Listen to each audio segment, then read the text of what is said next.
महानता का ताज।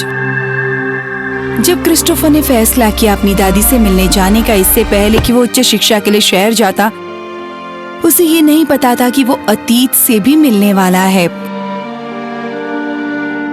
दादी माँ। क्रिस, ओह, तुमसे मिलकर बहुत अच्छा लगा। आप जानते हैं दादी माँ कैसी होती हैं, और क्रिस्टोफर की दादी माँ भी अलग नहीं थी। वो उसे बहुत लाड प्यार करती थी, उसे पेट भर के खाना खिलाती, फिर कहती वो कितना कमजोर हो गया है। मेरा पेट भर गया है दादी माँ, आपने मुझे बहुत खिला दिया है। बकवास, मैं उम्मीद कर रही थी कि तुम और खाओगे। दादी माँ, वो जो पेंटिंग वहाँ लगी है बहुत ही कमाल की है। ये तुम्हारे परिवार की विरासत है जो एक पीढ़ी से दूसरी पीढ़ी तक दी जा रही है। तुम्हारे दादा को ये उनके पिता से मिली और मुझे ये देनी होगी तुम्हारे पिता को, और एक दिन ये तुम्हारे पास होगी। क्या सचमुच? वैसे इस पेंटिंग की खास बात क्या है? वो डरा हुआ राजा जो तुम इस पेंटिंग में देख रहे हो, वो है हैरल्ड द्वितीय, डिलन राजवंश का। ये कहा जाता है कि 14वीं सदी के दौरान ये राजा सबसे महान शासकों में से एक था, जो उसका उत्तराधिकारी बन सके राज सिंहासन के लिए। समय गुजरता गया और राजा बूढ़ा हो गया, और उसके साथ उसकी चिंता भी बढ़ी एक उत्तराधिकारी पाने के लिए। इस पेंटिंग में वो दुष्ट मंत्री है राजा का, जिसने एक विद्रोह शुरू किया और उसके सिंहासन को हथिया लिया। उसके बाद उसका क्या हुआ, कोई नहीं जानता। ओह, ये तो दिलचस्प है, पर इसका हमारे परिवार के साथ क्या महत्व है? लगता है राजा हैरल्ड का एक भाई भी था, राजकुमार एलन, जो बहुत ही छोटी उम्र में महल छोड़ गया था और संसार में घूमने निकल गया था।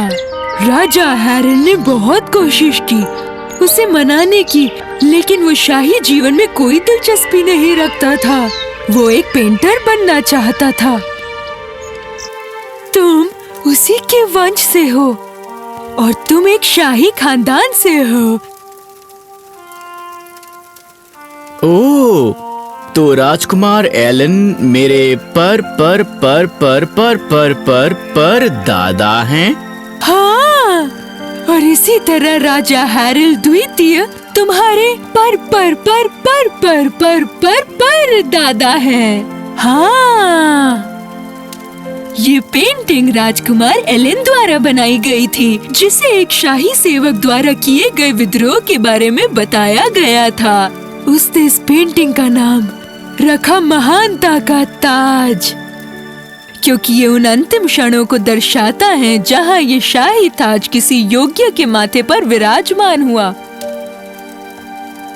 क्रिस्टोफर पर इस कहानी का बहुत प्रभाव पड़ा और उसे राजा हैरोल्ड द्वितीय से एक गहरा संबंध महसूस हुआ। उस रात जब वो सोने को गया, उसने बैठक से एक बहुत ही अजीब आवाज आती हुई सुनी। वो अपने बिस्तर से उतरा और जांच करने गया, और उसे ये देखकर बहुत ही हैरानी हुई जब उसने उस पेंटिंग को चमकते हुए पाया।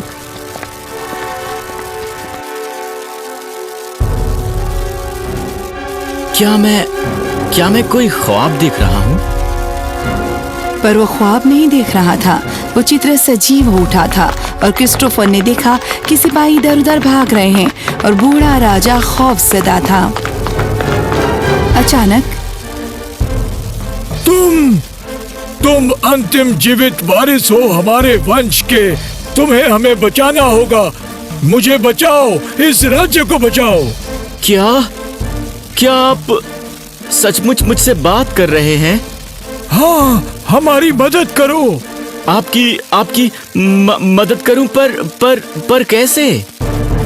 मेरे समय में आओ और मुझे चेतावनी दो मेरी तकदीर की। शायद मैं तुम्हारी बात न सुनूं या सहमत हूँ, पर तुम्हें कोशिश करनी होगी। तुम मेरी आखिरी उम्मीद हो। हमारी मदद करो और तुम अपने समय में वापस आ जाओगे। मैं समझ नहीं पा रहा हूँ। क्रिस्टोफर ने खुद को पाया कि वो कलाइडोस्कोपिक सुरंग से गुजर रहा है। इससे पहले कि वो एक नर्म कंबल पर गिरता, नर्म गुदगुदी घास पर। आउच! ये अभी अभी क्या हुआ?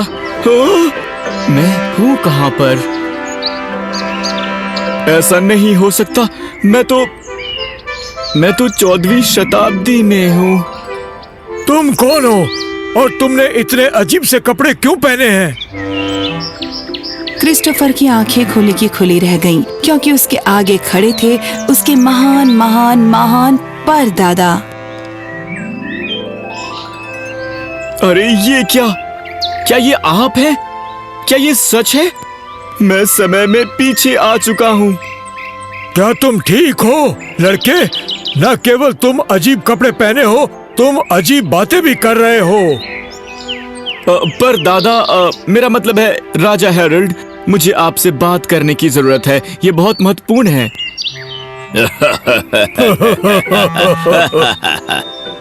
तुम बेवकूफ लड़के, तुम राजा से इन मामलों में बात नहीं कर सकते हो। क्षमा कीजिएगा। ये किस विषय में है? ये है राज सिंहासन के वारिस के बारे में।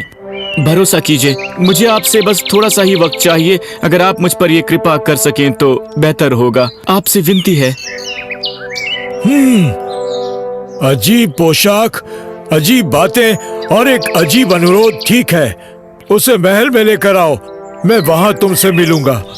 और इस तरह क्रिस्टोफर को एक शाही कक्ष में ले जाया गया, जहाँ राजा हेरोल्ड उसका इंतजार कर रहा था।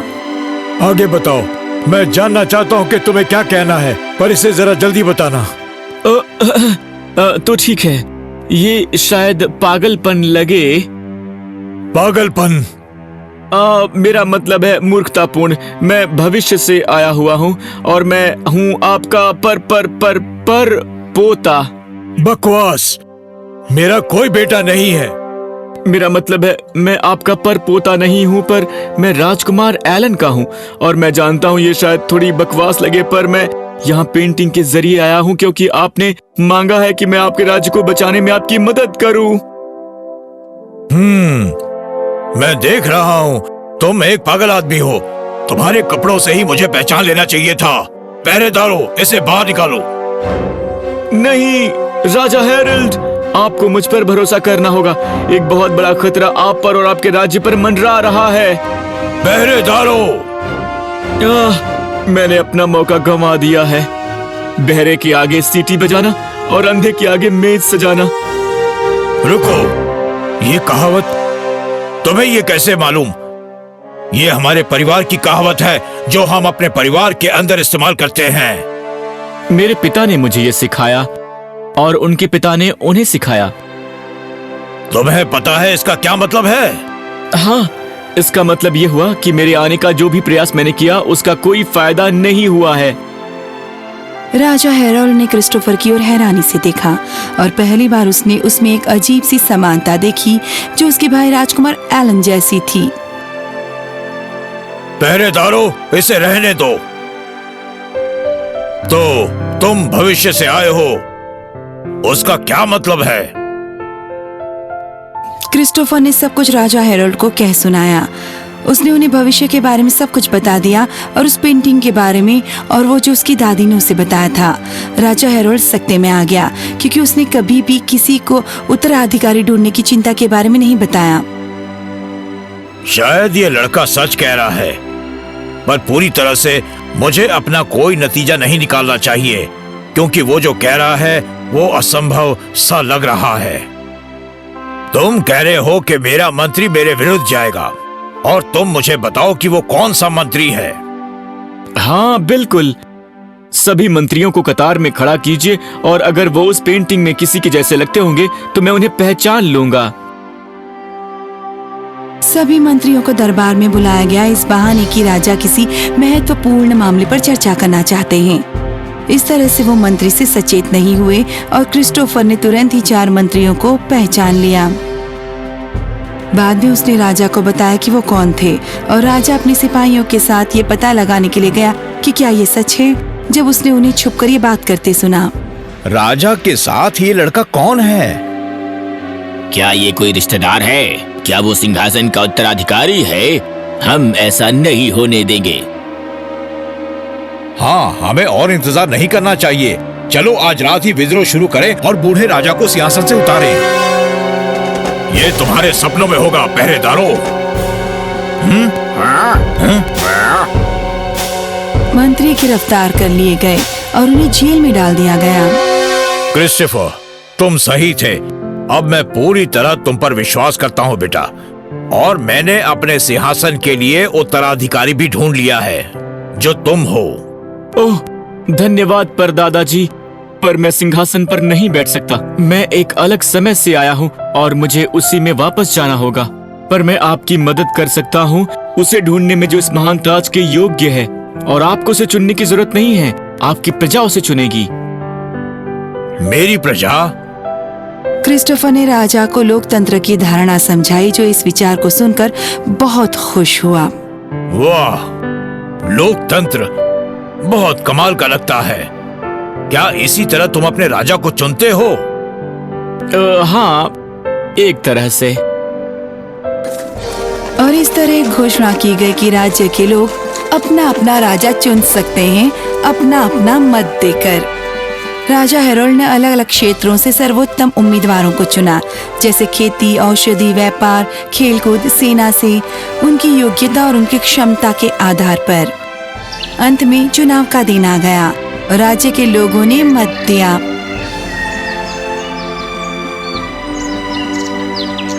देवियों और सज्जनों, आपने राज्य के वारिस को चुना है। ये है राजा। ओ, ये एक रानी है जिसे आपने चुना है।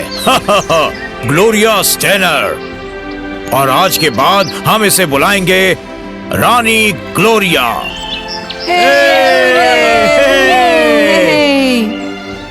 मैं कभी आपको निराश नहीं करूंगी राजा हेरोल्ड, मैं वादा करती हूँ। मैं जानता हूँ, क्योंकि यदि तुम ऐसा करोगी तो यही लोग अगली बार किसी और को चुन लेंगे। यही लोकतंत्र की खूबसूरती है।